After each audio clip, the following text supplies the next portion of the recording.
A paz do Senhor a todos, eu sou o professor Johnny. Hoje nós iremos para a lição 11 da revista da Escola Dominical da CPAD, que tem como um tema, o título, Atributos da Unidade da Fé. 2 pontos. Humildade, mansidão e longanimidade. São aqui essas 4 virtudes que deve ter na vida do cristão, mas ter de uma forma em que nós possamos despertar um certo valor da nossa parte em relação ao próximo. Nós conseguimos ver o valor do próximo e o próximo consegue ver o valor em nós. Porque se isso não acontecer, o que vai dar a entender é que os cristãos são todos bobos e que não sabem dos seus direitos, não sabem como agir diante de uma situação, não sabem falar quando é para se falar, não sabem se calar quando é para se calar. Então essa questão de humildade, mansidão e longanimidade deve ser bem explicada para nós não parecermos os bobos da corte, como tem muitos cristãos aí dentro dos seus direitos, e ele fica calado, isso trazendo uma sensação de desconhecedores dos seus direitos, desconhecedores das leis naturais que Deus colocou para que o homem pudesse estabelecer a ordem neste mundo. Então não vamos confundir a coisa. Vamos então para a introdução, que diz: após concluir a oração intercessória em favor da igreja e ao mesmo tempo estimular os cristãos a viverem para a glória de Deus, o apóstolo passa a enfatizar a necessidade da unidade dos crentes.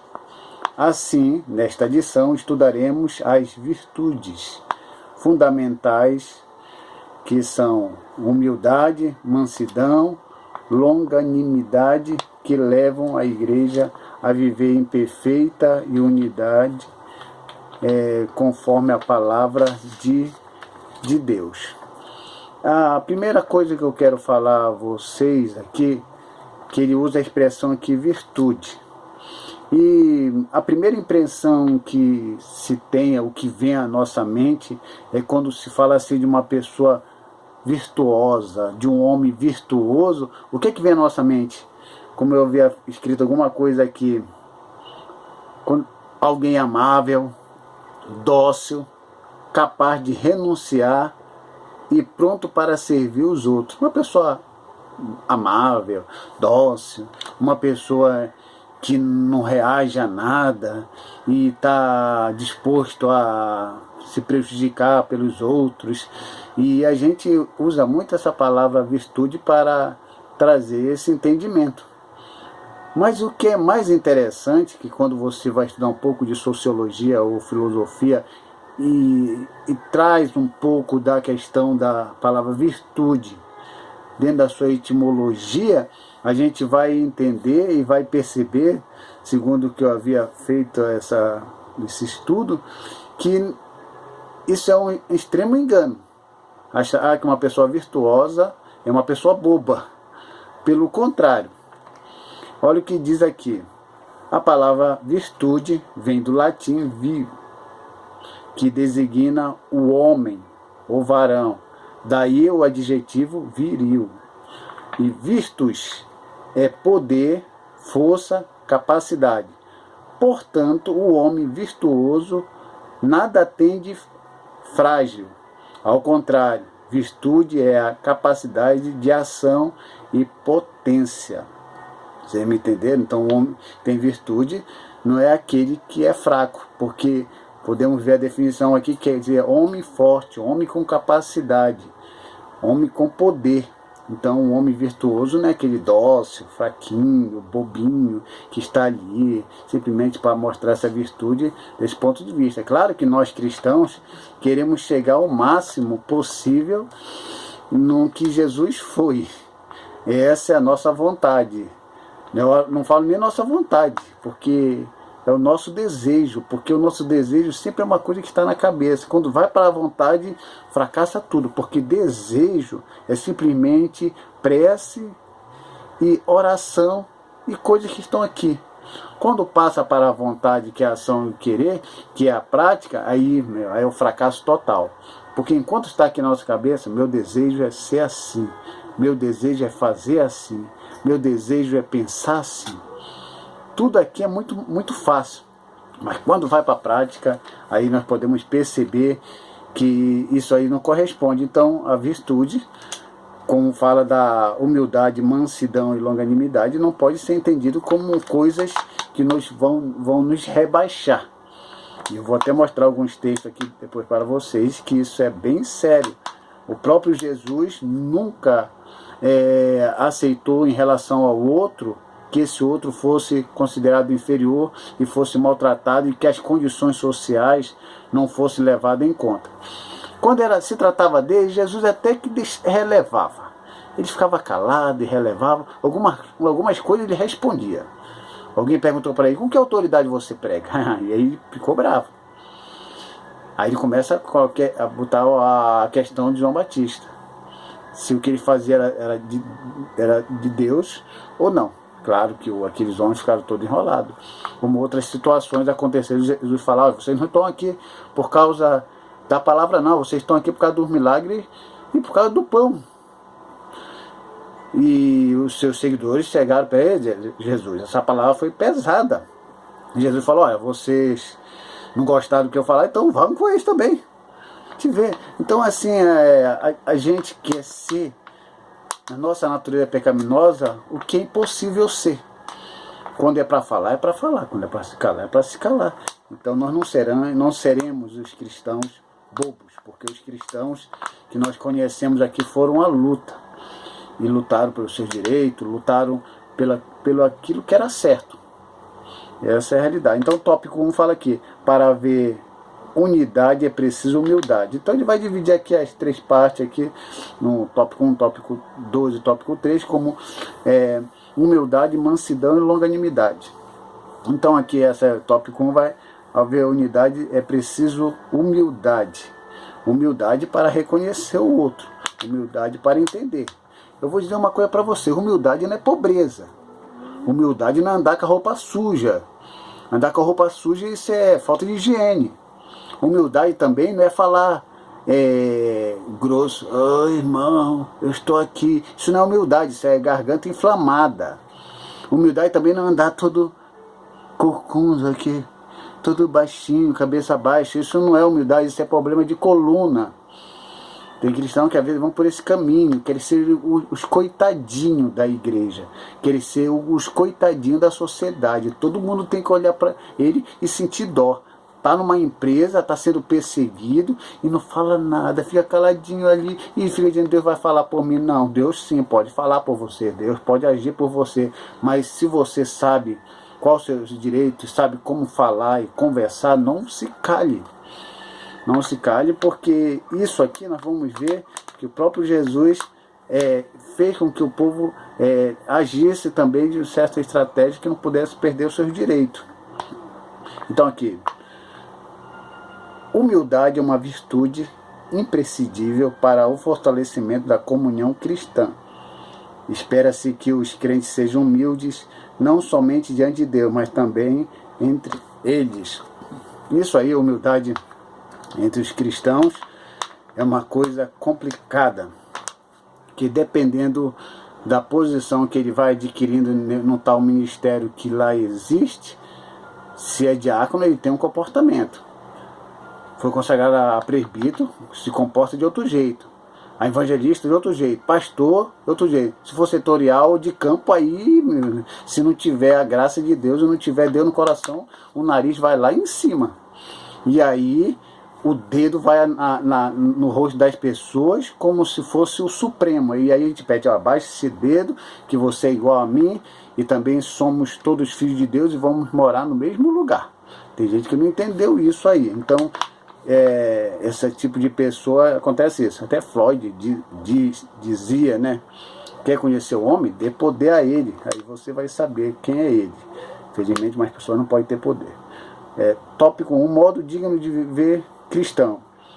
Ande de modo digno de vocação. A nossa conduta diária deve corresponder à chamada recebida para ser um membro do corpo de Cristo, a igreja. Isso pressupõe que o andar do cristão está diretamente relacionado com o nível de unidade que ele tem com Deus e com seus irmãos. Devemos ser humildes com nossos irmãos e reconhecer os nossos irmãos na sua necessidade e eles reconhecerem nós na nossa necessidade. Jamais mostrar para ele superioridade. E outra coisa, a maioria das pessoas que se dizem humilde não são humildes. Você sabe quando é que uma pessoa deixa de ser humilde? É quando ele diz, eu sou humilde, já era. Já não é mais humilde. Porque aquele que é humilde nem sabe que é humilde. As pessoas que veem isso nele. Tem algumas pessoas que chegam para mim, Johnny, você é muito humilde. Eu fico assim, será que eu sou mesmo humilde assim, como eles dizem? E não é uma, nem duas, nem três, nem quatro, nem 20 pessoas, muitas pessoas falam isso. Meus alunos, então, todos eles dizem assim que eu sou muito humilde. Eu não sei nem se eu sou, mas eles veem isso. Agora, se eu dissesse eu sou humilde, talvez eu não fosse, porque não seria realmente. E aí, cabe a Deus agora julgar, mas é isso que alguém testemunha a meu respeito. Claro que tem algumas pessoas que não pensam assim. Jesus não agradou a todos, quem sou eu para agradar a todos? Então isso aí é extremamente razoável. Olha, subtópico 2, humildade. Na vida do cristão, na vida de Cristo, o que é a humildade parece com virtude, pois ele não teve por usurpação ser igual a Deus, mas aniquilou-se a si mesmo, tomando a forma de servo. No Evangelho de João, nosso Senhor lavou os pés dos apóstolos, dando exemplo de humildade. Isso aqui é humildade pura. Ele se despiu da sua glória. E quando ele estava aqui na terra, curando, falando palavras do céu, e ele começou a ficar famoso, os seus seguidores, opa, vamos pegar aí uma carona nessa fama e vamos ser famosos também. Jesus olhou assim de mas vocês entenderam tudo errado.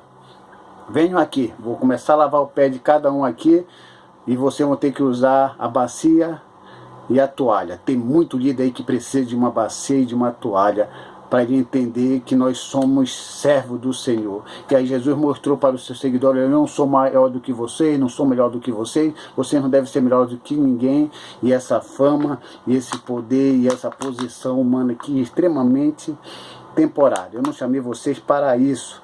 Então isso deve ser entendida por nós. Você quer entender bem? A bacia e a toalha. Não se esqueça disso. Que aí você vai entender o que é humildade realmente da parte de Deus. Sobre o tópico 3 diz o seguinte: a pessoa humilde expressa modéstia em oposição ao orgulho e à arrogância. A verdadeira humildade coopera para a harmonia no relacionamento e promove a unidade no corpo de Cristo. Não há quem possa desenvolver tal conduta sem que o Espírito Santo o transforme. Então, Jesus está falando aqui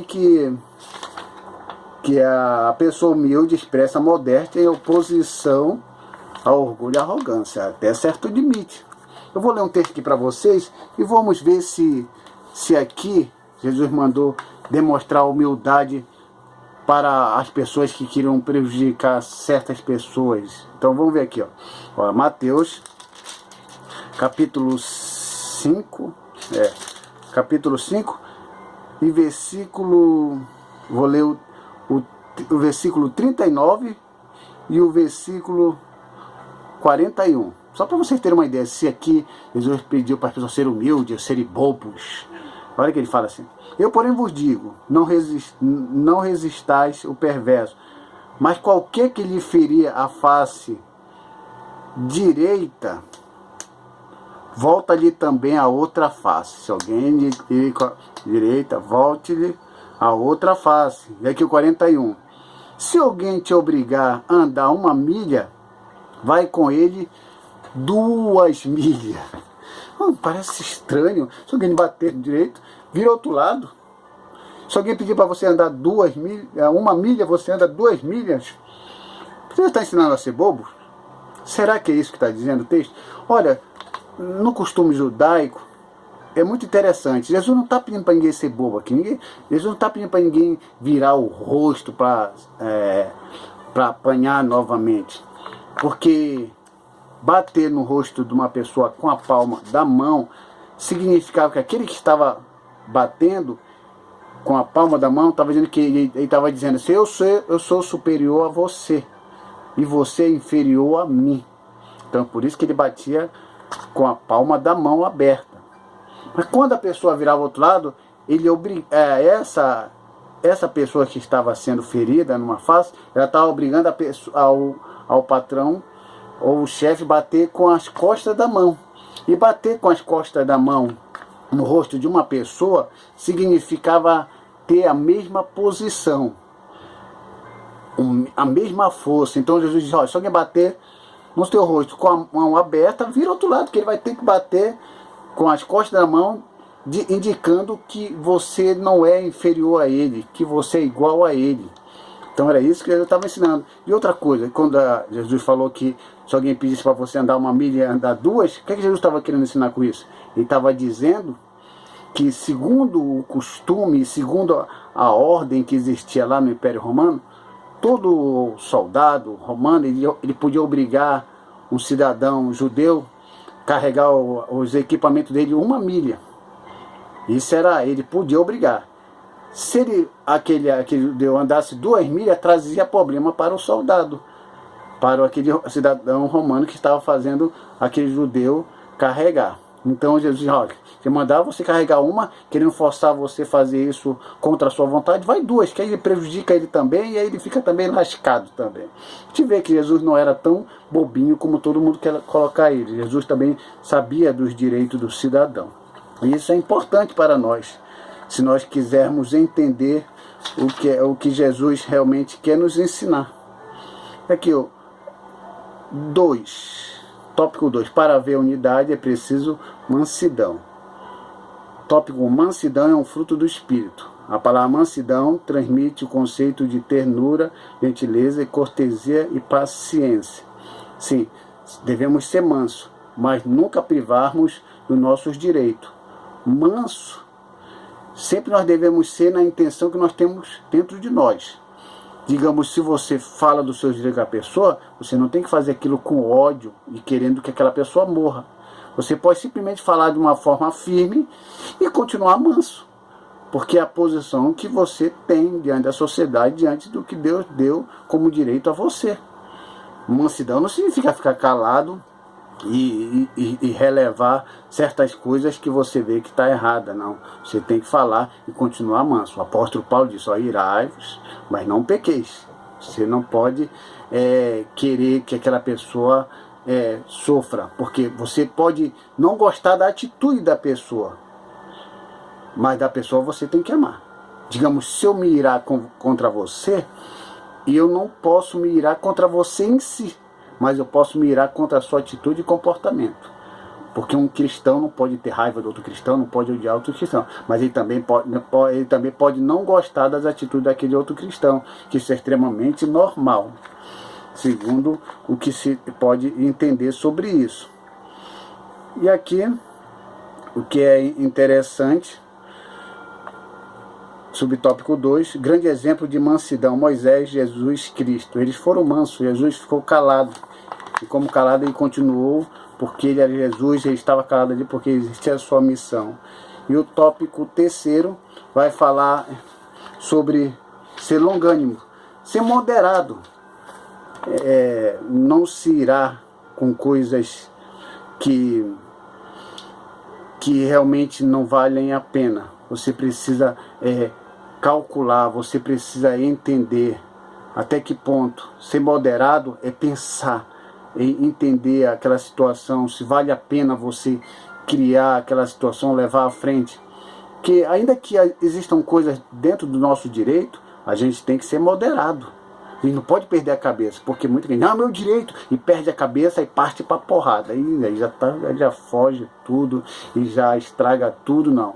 Ainda que você esteja dentro do seu direito, você tem que ser longânimo, paciente firme e segurar que as coisas possam acontecer naturalmente. O apóstolo Paulo esteve dentro dessa moderação, foi longânimo, mas na hora que ele falava, eu sou cidadão romano, olha, vocês querem de novo me dar algumas chicotadas, eles já ficavam com medo, porque ele estava colocando seu direito diante daqueles homens. Então essa lição vai nos ensinar muito essa parte assim, ser longânimo, ser manso, ser humilde, isso é bíblico, mas ser bobo, irmão, não, jamais. Ser bobo jamais, porque a Bíblia nunca nos ensinou a ser bobos, e nunca lutaram pelos nossos direitos, e nunca lutar contra o erro e contra a inverdade.